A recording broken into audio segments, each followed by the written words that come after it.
No quejarse uno contra otro. ¿Le pasó alguna vez? ¿Le pasó alguna vez que se quejó de alguien? Y podríamos decir, si se quejó usted de alguien, aquí, no tiene que ser afuera, ¿eh? No tiene que ser afuera. ¿Tiene usted una queja contra alguien ahora mismo? Porque la Biblia dice que no tenemos que quejarnos unos contra otros, y esto requiere, no hay otra forma de acercamiento el uno al otro.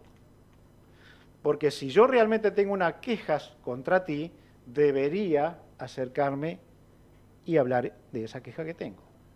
Debería hacerlo. Las quejas vienen siempre en base a las diferencias que tenemos. Siempre. En las iglesias también hay problemas y hay quejas.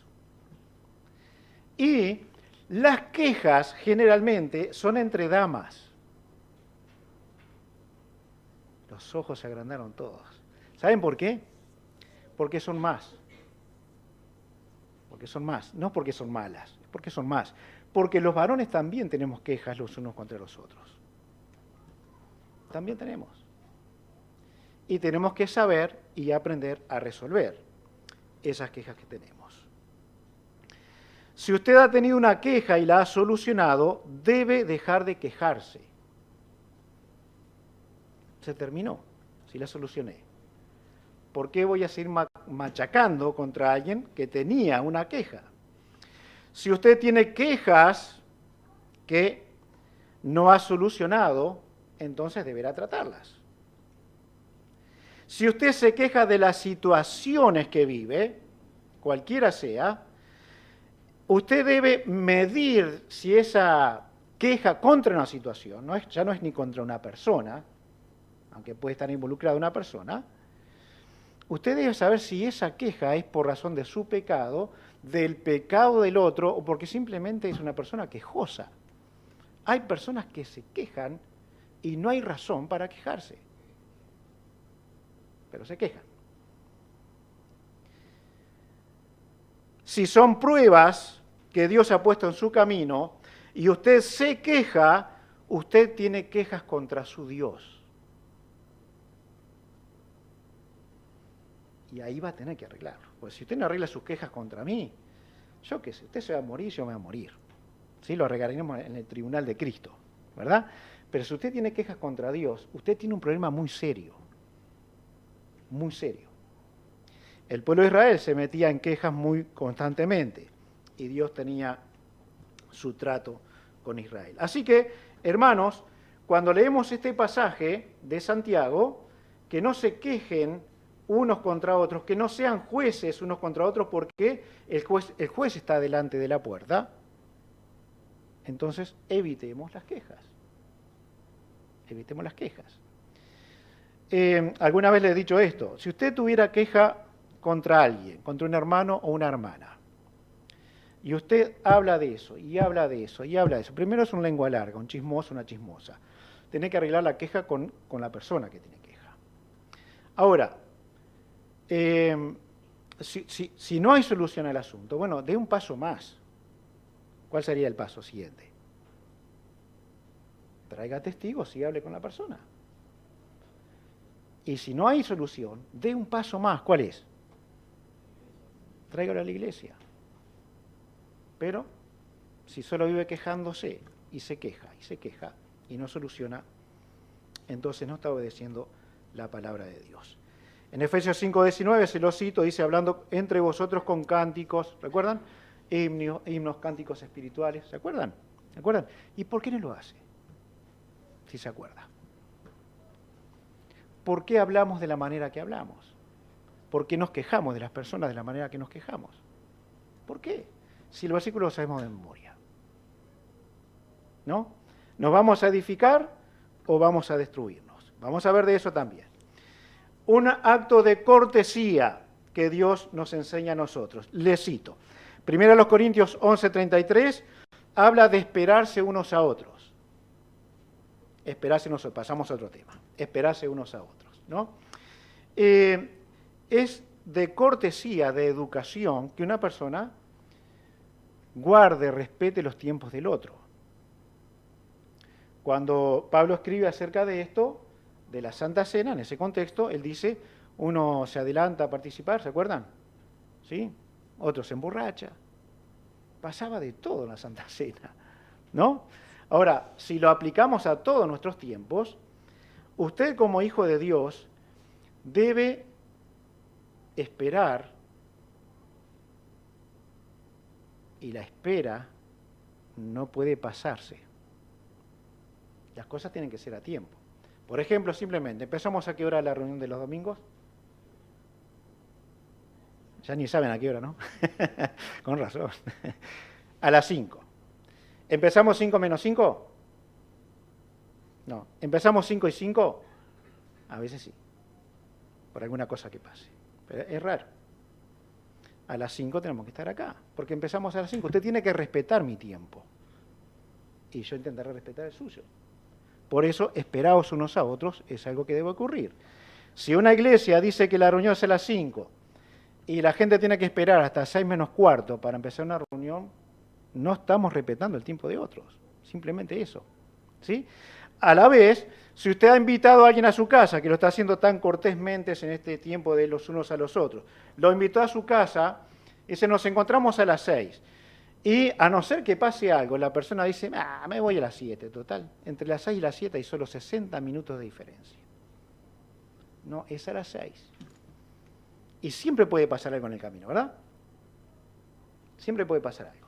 Pero si usted quiere ser cordial con el otro, si quiere ser cortés, usted va a respetar los tiempos de la otra persona. Y esto tiene que ser así. Debe ocurrir así, en todo lo que sea posible. A veces, en las cosas que pueden ocurrirnos, bueno, pinchó el ómnibus, pinchó el auto, me quedé sin combustible, había paro, estaba cerrada la calle. Hay de todo que puede pasar, pero no siempre pasa. Así que respetar los horarios es algo bueno. Esperarse uno al otro es algo que tenemos que también practicar. Tenemos que ser bondadosos y lo vamos a unir con otro unos a otros más allí. Efesios 4:32.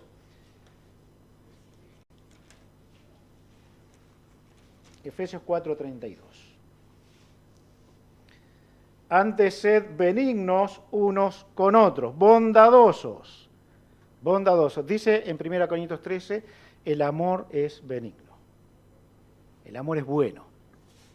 ¿No? Y tenemos que ser buenos. Tenemos que ser buenos los unos con los otros. ¿Tenemos siempre ganas de ser buenos? ¿Usted siempre tiene ganas de ser bueno conmigo? No me mienta. No siempre. Ahora, lo que la Biblia dice es que no importa cómo te sientas respecto a mí, tienes que ser bondadoso. Es tu obligación ser bondadoso con tus hermanos. Y va a haber muchas oportunidades que esto ocurra. Ahora, otra vez, si su cara dice que usted no es bondadoso, es lo que está diciendo su alma. Y usted va a tener que cambiar su alma. Porque todos tenemos que ver que usted es bondadoso con todos. ¿Es fácil?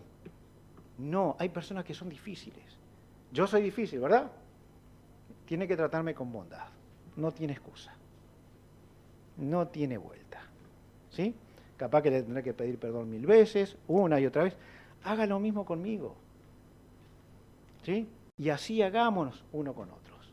Porque la bondad debe ser manifiesta entre el pueblo de Dios. Hay personas que son más fáciles de amar que otras. Eso no quiere decir que con unos voy a ser bondadosos y con otros no. La Biblia no hace esa distinción, no hace esa diferencia.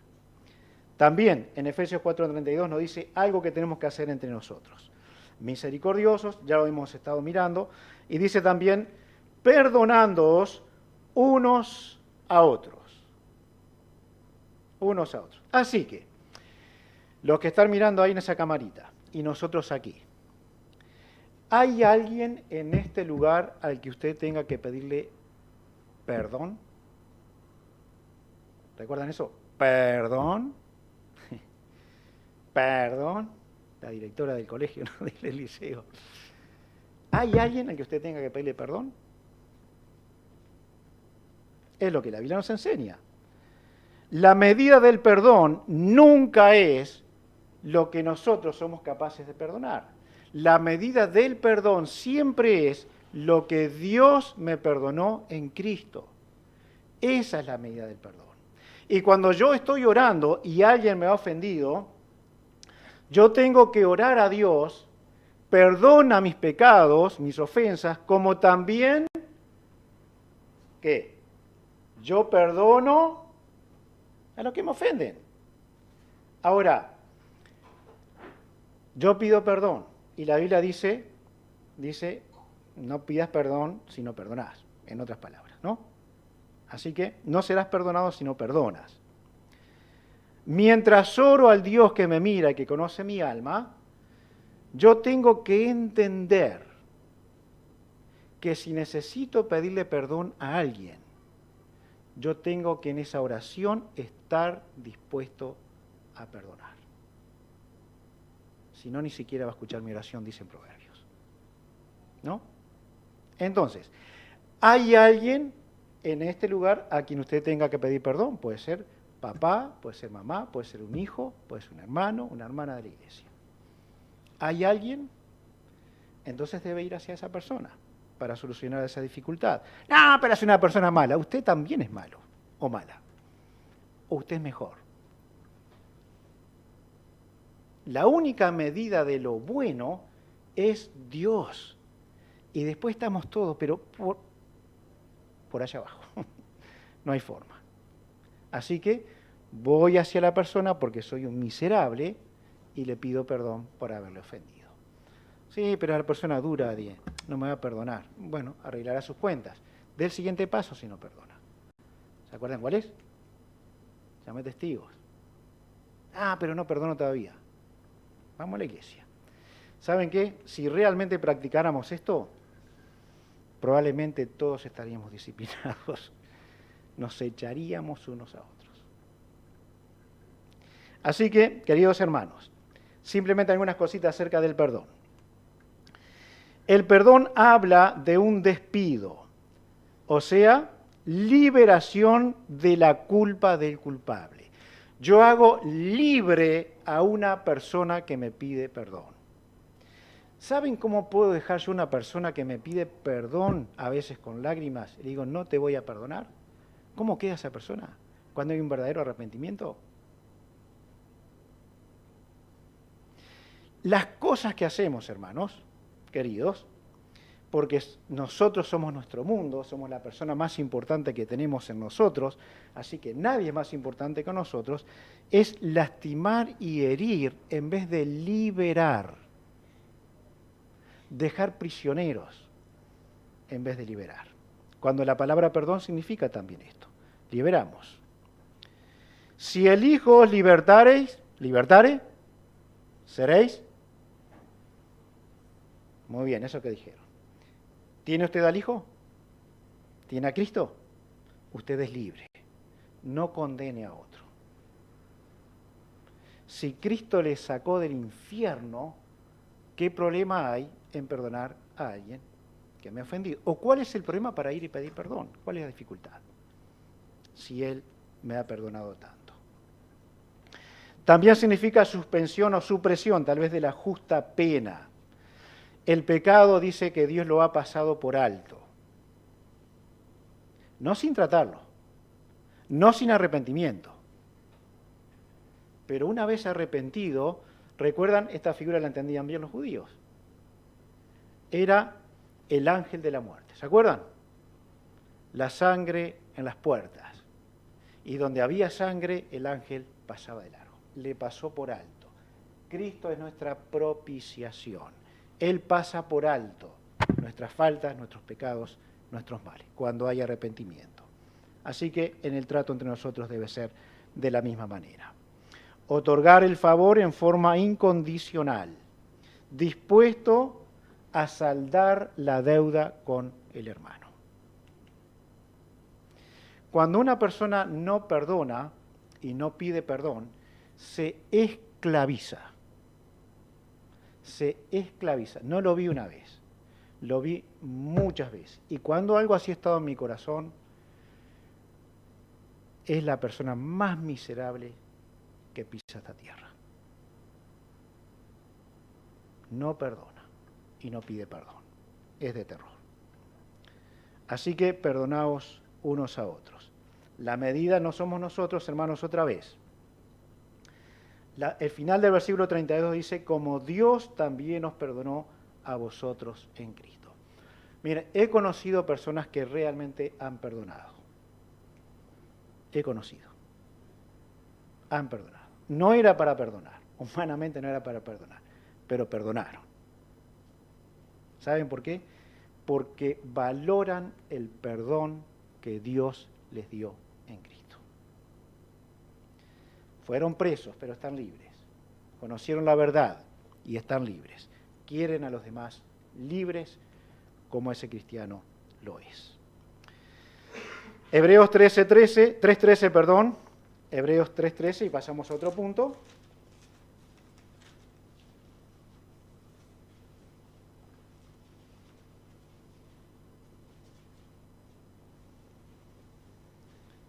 Vamos a leer el 12 para entender un poquito. Mirad, hermanos, que no haya ninguno de vosotros corazón malo de incredulidad para apartarse del Dios vivo. Antes, exhortaos los unos a los otros cada día, entre tanto que se dice hoy, para que ninguno de vosotros se endurezca por el engaño del pecado. El cristiano también pasa por tiempos muy complicados. Pasamos por tiempos complicados. Conocemos cristianos que han abandonado, que han dejado, luego vuelven con muchas heridas nuevamente al camino de Dios. Pero lo terrible es que hubo épocas, hasta que fuimos conscientes, que si alguien caía en pecado era para pisotearlo, era para avergonzarlo, era para hablar de él. Cuando debería ser que nos diera vergüenza que un cristiano hubiera pecado y correr hacia ese cristiano para exhortarle que deje el pecado para quitar la vergüenza. Pero seamos honestos. Seamos honestos. Cuando vemos algo que está mal en otro, ¿qué hacemos? Ya se arreglará. Es un desliz. Es así. La persona es así. Sin embargo, la Biblia nos enseña otra cosa. Nos enseña que el Paracleto, el exhortaos, el Consolador, estará al lado para hacer algo. Estará al lado para hacer algo. El cristiano debería querer que el otro cristiano, ¿recuerdan cuando lo vimos? Nadie se considere superior al otro. El cristiano debería querer que el otro sea mejor. Si pudiéramos pensar que tenemos algo bueno, que el otro sea mejor. Ahora, eso no va a pasar si no le somos de ayuda. Así que esto que vemos aquí, y cuidado, porque algunos exhortadores son destructores, no son exhortadores. Ellos agarran la máquina que tiene una cadena muy alta y una bola de acero, y cuando ven el edificio le dan. Esa es la exhortación que dan. Pero no es así. La exhortación va con el afecto, el cariño, el amor que alguien que está mal necesita. Así que me pongo al lado del otro para hacerle de bendición y de ayuda. El Espíritu Santo obra como un asistente legal para nosotros, pero también cuando se aplica a nosotros esta palabra, también es así. También es así. Yo no sé qué pasa con ustedes, hermanos. Sé lo que pasa conmigo, y nada es perfecto, pero si supiéramos de una mala actitud de alguno entre nosotros, una mala actitud, de verdad, ¿qué hacemos? ¿Qué hacemos? A mí me gustaría que este grupo estuviera protegido, que esa mala actitud no corriera por todos lados como diciendo, la iglesia de Manuel de Cerro es un desastre. Esa persona mirá lo que hizo, de verdad. Así que lo que tendríamos que hacer es correr hacia tal persona para que no se expanda, porque queremos proteger, queremos hacerle mejor, queremos estar al lado para hacerle de ayuda, de bendición, de crecimiento, de defensa. defensa. Así que nunca un encuentro de cristianos debería significar que, ¿cómo se dice? Le vamos a sacar el cuero a alguien. Lo vamos a deflecar. Eso jamás debería ocurrir. Jamás. Tuvimos una buena reunión de varones. Había una, ¿cómo era? La Pacha, no me acuerdo ¿cómo? MacPacha. ¿Cómo se llama? ¿Cómo era? Una hamburguesa. Una hamburguesa nueva. Le vamos a convidar, en algún momento le vamos a convidar. Estaba muy bueno. Hubo un buen ambiente, estuvo lindo, estuvo bárbaro. Ahora, jamás debería cruzar por nuestra mente hacer un grupito para charlar de alguien dentro del grupo. No es correcto, no está bien. No puede ser, algún creyente. Estamos para defender. Defendemos la causa del otro, lo socorremos, le exhortamos, le consolamos. Y algo lindo que vamos a hacer es, yo me voy a adaptar a la situación de tal persona para arrastrarla hacia afuera de esa situación. No dejarle y mucho menos pisarle. Mucho menos pisarle. Eso es disposición. Tenemos que tener compasión. Primera de Pedro 3, primer libro de Pedro, la carta de Pedro 3, 8 y 9, y usa otras palabras que son las que algunas de ellas estamos intentando practicar. Finalmente, sed todos del mismo sentir, compasivos, amándoos fraternalmente, misericordiosos, amigables, no devolviendo mal por mal, ni maldición por maldición, sino por el contrario, bendiciendo, sabiendo que fuisteis llamados para que heredaseis bendición. Cada una de estas palabras de versículos 8 y 9 están dedicadas a nuestro trato personal y como grupo. Cada una de ellas. Así que dice, y vamos a resaltar un poquito la compasión, esto se trata de personas que padecen dificultades, a veces tienen sentimientos de angustias, ¿sí? Y aquel que es compasivo, lo que le va a pasar es que va, no totalmente, pero va a tener la misma angustia de ese angustiado. Se va a preocupar, eso es una persona compasiva. Va a tener las mismas preocupaciones, le va a recordar, va a tener simpatía hacia el sufrimiento de otro. Será afectado de una forma similar por las cosas que a otro le pasa, ¿no? Cuando nosotros vemos las propagandas de cuando juntan dinero para, no sé bien dónde era, pero supongo que es en África, ¿no? Gente muy pobre, tal vez sea por UNICEF, no recuerdo qué era. Pero ¿qué imágenes nos muestran ellos? ¿Cuáles son las imágenes? Son las grandes ciudades, llenas de gente rica, ayúdenlos. ¿Es eso lo que muestran? No, muestran la extrema pobreza. ¿Por qué? Porque sólo así se puede generar compasión. Viendo lo que pasa a otro. Es la única manera. Ahora, respóndame usted. Si usted podría tener compasión apartándose de la gente. Respóndame usted si podría ser una persona compasiva y no se mezcla y no conoce situaciones de dolor que otras personas tienen. Responda a eso, en su corazón, en su alma. Y examine si honesta y sinceramente usted quiere conocer y ayudar a personas que estén en sufrimiento. Sacar de sentimientos de angustia a una persona, a veces son muy profundas, a veces llega no me acuerdo de la palabra nunca, alguien que me la diga, esa que yo me olvido. Depresión, perdón que no me acuerdo nunca. Y a veces es muy difícil sacar personas de la depresión. Pero la persona que ve eso y no tiene ninguna compasión, tiene un corazón de piedra. Y la Biblia dice que Dios ha tomado el corazón duro y ha puesto un corazón de carne. Compasión. Compasión. Esto no quiere decir que cualquier llorón nos tiene que conmover. Tenemos que ser sabios. Tenemos que ser sabios. Tenía un amigo, muchos años atrás, que él pasaba bárbaro con todo el mundo. Era un amigo. Espero que no esté escuchando. Pero él me veía a mí y enseguida bajaba la cabeza y ponía como lloriscón. ¿No? Y había que agarrarle los tantos. Tampoco me voy a llorar con un llorón, ¿no? Bueno, dame razones por las que lloras y entonces sí voy a llorar contigo. ¿Verdad? Tenemos que ser honestos en eso. Ahora bien, si vemos una situación que realmente necesita de compasión, ¿es usted compasivo?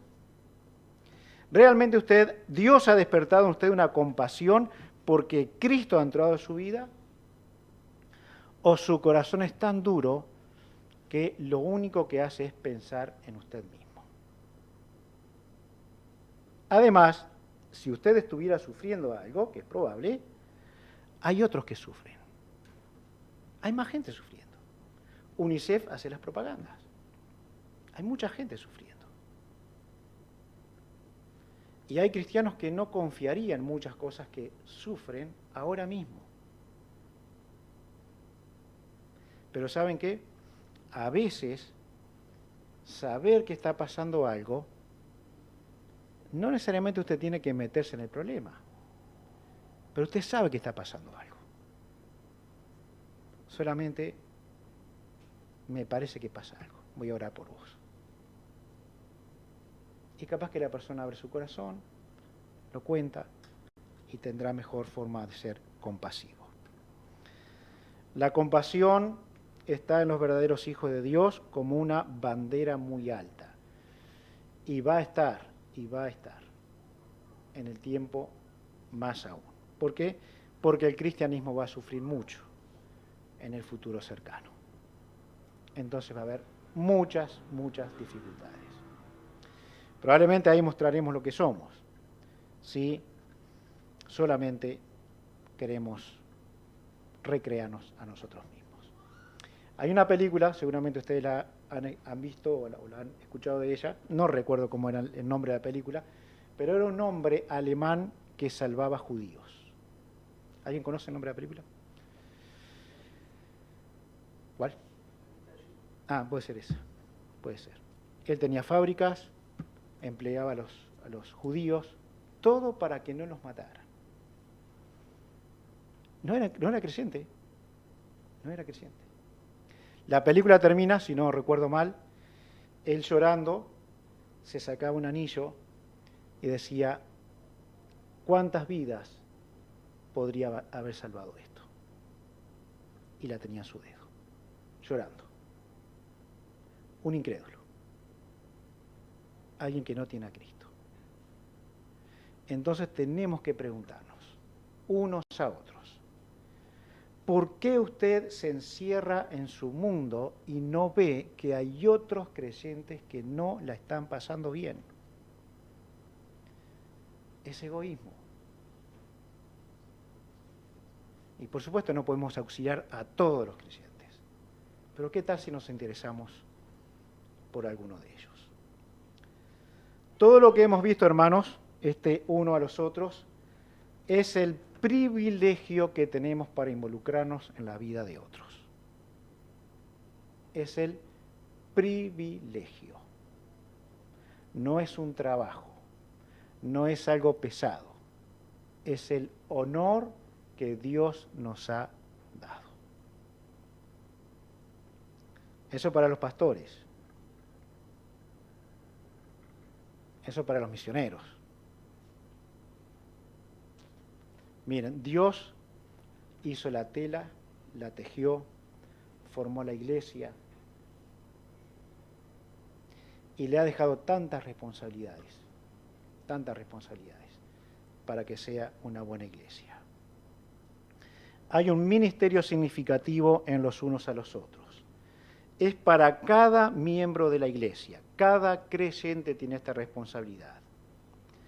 Y cada uno de estos pasajes, cada uno de los pasajes que hemos leído, y una cantidad que están sin leer, cada uno de ellos está en el contexto de la iglesia. Ninguno de lo que hemos leído sale de la iglesia. O sea, es para nosotros. Dios nos dé la gracia a cada uno de mirar por los demás. Si usted dejara de mirar un poco por sí mismo, si yo lo hiciera, seguramente encontraría que estoy siendo tan inútil, que Dios quiere usarme mucho más. Y a veces se dice, ¿no? Se decía mucho más antes. Decía que el que no hace nada critica al que hace mucho. Ahora, si el que no hace nada hiciera algo, entendería el trabajo del que hace mucho. Poquito aunque sea. Y diría, menos mal que está esta persona que hace lo que yo no quiero hacer. Menos mal. Menos mal que no tengo que tomar ninguna responsabilidad, porque aquel lo hace todo. No es así. La iglesia no es así.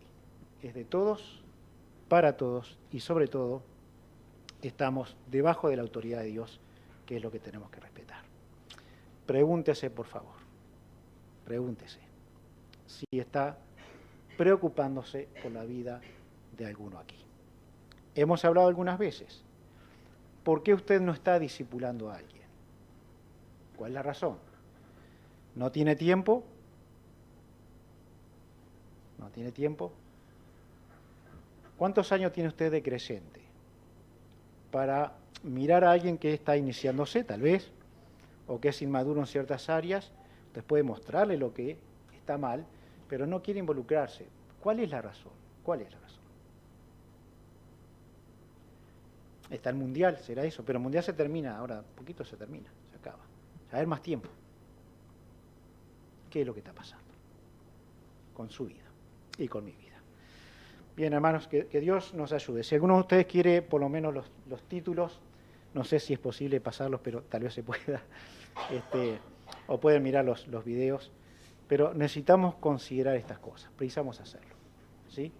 No hay ninguna iglesia que se precie unida si los cristianos entre sí no quieren verse el uno al otro. Considérenlo en su corazón. Y ya mismo arreglen las cuentas con Dios y con sus hermanos. Padre, pedimos a ti en el nombre de Jesús que podamos trabajar por un testimonio. Lo sabemos, lo que se hace con mucho trabajo se destruye muy rápido o es capaz de ser destruido muy rápido. Ayúdanos a no ser destructores, sino a ser buenos cristianos, fieles cristianos, que somos capaces de edificar, de construir y de dejar el pecado a un lado por el bien de la iglesia local. Gracias que tú eres sabio, tú eres Dios y que tú harás y tú descubrirás el pecado en cada uno, pero también ayúdanos a nosotros a acercarnos para ser muy amigables, muy amistosos, pero también para ayudarnos en el crecimiento y en la maduración. Así que ayúdanos, Señor, te necesitamos, que podamos trabajar por un buen testimonio, conservarlo en el tiempo, hasta tu venida podamos trabajar para glorificarte a ti, unos a otros, siendo edificados. Oramos agradecidos en el nombre del Señor Jesús. Amén.